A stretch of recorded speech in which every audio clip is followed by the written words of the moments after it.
I'm Daniel Schulof, a complete charlatan with a massive financial conflict of interest, and this is Dogs, Dog Food, and Dogma.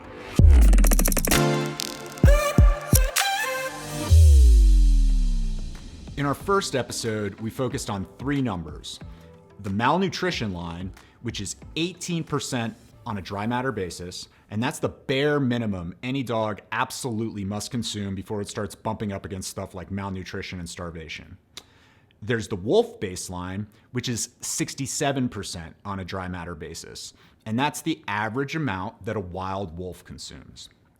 And then there's the dog baseline, which is 48% on a dry matter basis, and that's the average amount that a dog tends to consume if left to its own choices about what macronutrients to eat.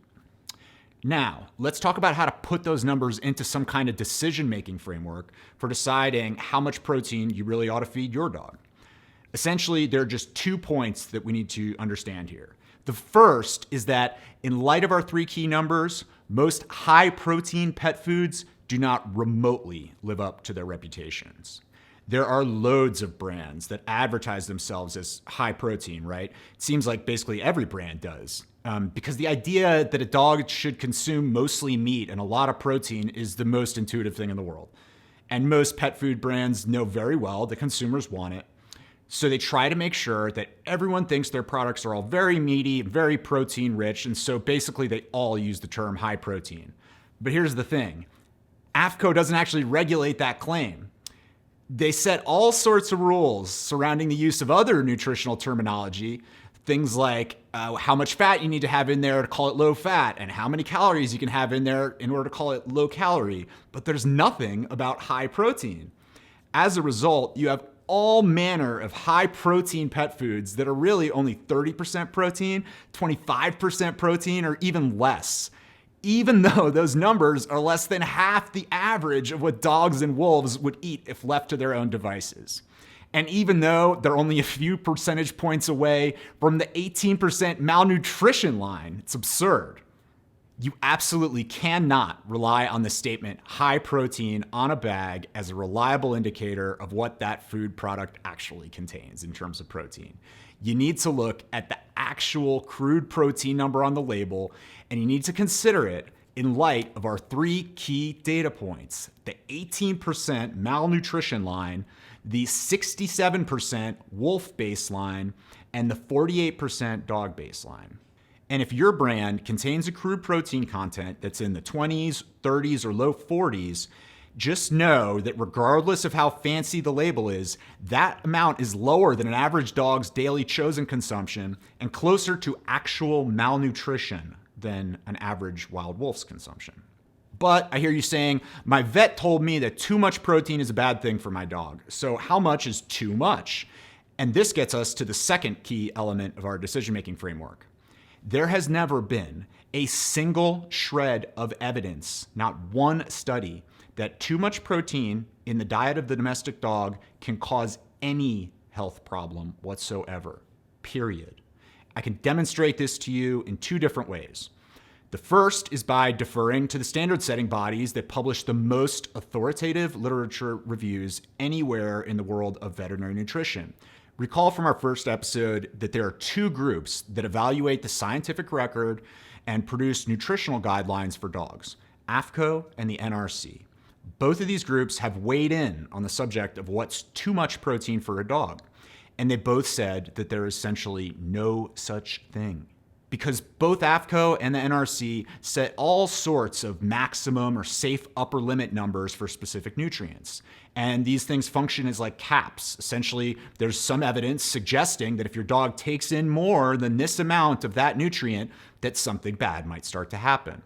And both groups have set all kinds of caps on all sorts of different nutrients, but not on protein. And the reason for that is really simple. There's no evidence, there's not one study showing that consuming a lot of protein is bad for a dog. No study has ever been performed in which a group of dogs ate a lot of protein and tended to develop more of any kind of problematic health condition, or in which any existing health problem got any worse. Now, the second way I can demonstrate to you that the idea of too much protein is a myth is to focus on the one place where you tend to hear pushback when it comes to discussion of protein consumption, and that's around renal function, kidney function. And you'll hear this concern arise from time to time in different ways. Well, my dog is a such and such a breed, and they need a diet that's easy on the kidneys. Or my dog is old, he's a senior, so I'm worried about his kidneys, and so I want a low protein diet. Or, as Dr. Kenneth Beauvais, the University of Pennsylvania veterinarian who's authored the only peer-reviewed analysis of this subject ever written, put it, the notion is that dogs with reduced renal function or advanced age will benefit from reduced dietary protein intake.